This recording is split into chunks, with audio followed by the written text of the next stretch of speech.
management is kung standing position si caregiver, so naka-football position si baby.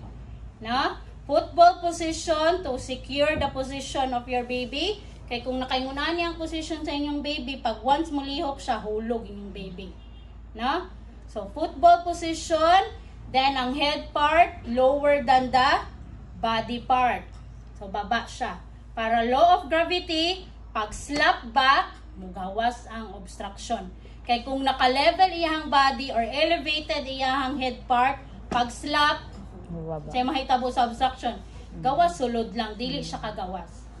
Okay? Saka naog lang siya. So, lower ang head part than the body part. Then, give 5 back slap. So, what will be? Or asa man ato ang posisyon sa ato ang back slapping in between shoulder blade. Dili sa ulo hapakon. Dili sa liog hapakon, no? Sa shoulder blade sa likod, no? Shoulder man eh. In between, center. Then using your heel part of your hand to slap. 1, 2, 3, 4, 5. Then alternate it with 5. Chest thrust, same gihapon, lower ang head part. Chest thrust, pareho sa atong kuan, CPR. In between nipple line, 2 fingers. Pero 5 lang, dili man ni CPR. Choking man eh. So, 1, 2, 3, 4, 5. So, repeat the process until ma-dislodge ang obstruction. Okay? Kaya once manggo, dili nato ma-manage ang choking, so it can lead to unconsciousness, so meaning, CPR ta. Okay? So, dapat ma-manage yun nato ang choking. Pag adult naman, kailangan ako pangko, kaya white tail na to ang kuan. Ulit pose mo. For adult choking, so conscious man na sila, no? Dili lang yun sila ka-istorya. So, the universal sign of choking is naka-cross na. Pag once makita na nato si patient na nakaingon ani, so probably natukan na inyong pasyente. Okay? So that's the universal sign. Naka-cross ang iyahang arm diya sa iyahang chest. So what will be our management? Heimlich maneuver. No? So when we say Heimlich maneuver, so maghatag taog abdominal thrust, then 5 back slap. Okay? So again, so assuming mao niyang tiil ni patient, so tripod position gihapon. In between legs, diha ato ang tiil. Para posture. Para stable ang ato ang posture in case na ma-out of balance si patient or ma-unconscious si patient, masuportahan nato. Kay kung nakaingunan niya atong position, mo level punta sa ato ang victim or sa atong patient, once ma-out of balance or unconscious si victim, si may tabo, dala punta. Tumba punta. No? So, para masuportahan si patient, so dapat tripod position.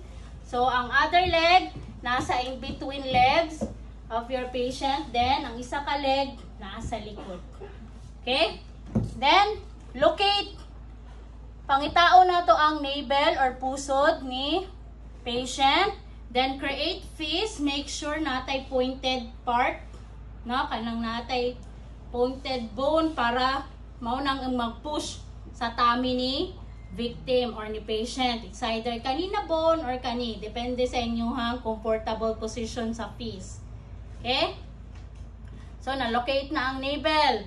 Then, create fist. Butang na siya din na sa imuhang na-locate na navel. Then, slide it up. Then, lean forward, patient. Support it with your non-dominant hand. Then, give abdominal thrust. So, ang stroking sa abdominal thrust is J motion, meaning push up, push up. Okay? So, give 5 abdominal thrust. 1, 2, 3, 4, 5. Then, alternate it with 5 back slap. Same gihapon ang iyang position. In between shoulder blade, heel part of your hand. Lean forward, patient. 1, 2, 3, 4, 5. Upward stroke. Sa baby, downward. No? Sa adult, upward.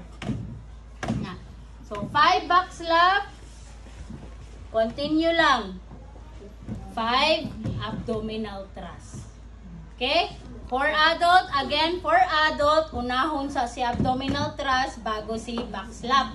Pag baby, back slap bago chest thrust. Mura na ilahang difference. No? Mura lang na ang differences. Pero, basta choking, 5-5 lang jud na. Dili maabot og 30. Dili man ni CPR. Choking man. Okay? So, what if ang ato ang victim or ato ang patient is pregnant or obese?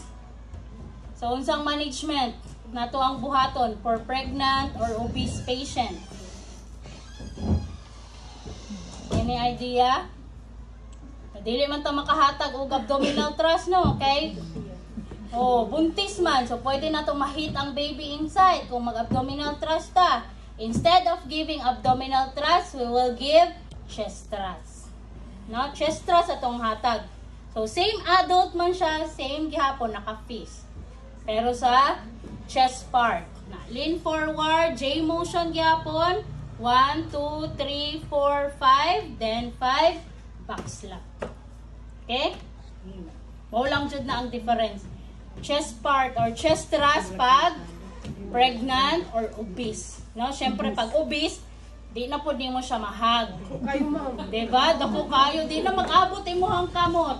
So, dili lang ta sa chest. Di ba pag obese, mas gamay-gamay man ilahang upper body tanda kaning ilahang tummy. So, dili lang ta sa chest. Okay? What if di For gihapon pregnant or obese, chest thrust, 5 chest thrust, then 5 back slap. What if How about for self-management? Oh, pag self-management, meaning sa self-management, saya lang isa. What if ato ang victim or ato ang patient is prone to choking jud siya? Then, dili man ta 24/7, no? Labi na pag nata sa facility, dili man ta 24/7 nakabantay sa ato ang patient.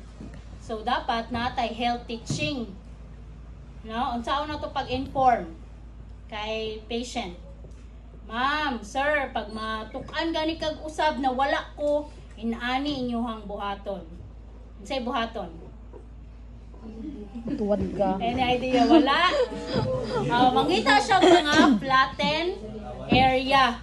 Like for example, iyahang bangko, iyahang bed, iyahang table, i-push niya iyahang tummy. Diya sa edge. Okay? Of course, alone naman si victim or si patient, wala na dyan makaslap sa iya. Na at least na ay management ang tummy. No, makapush. Na push. Hantod sa mo dislodge ang katong obstruction.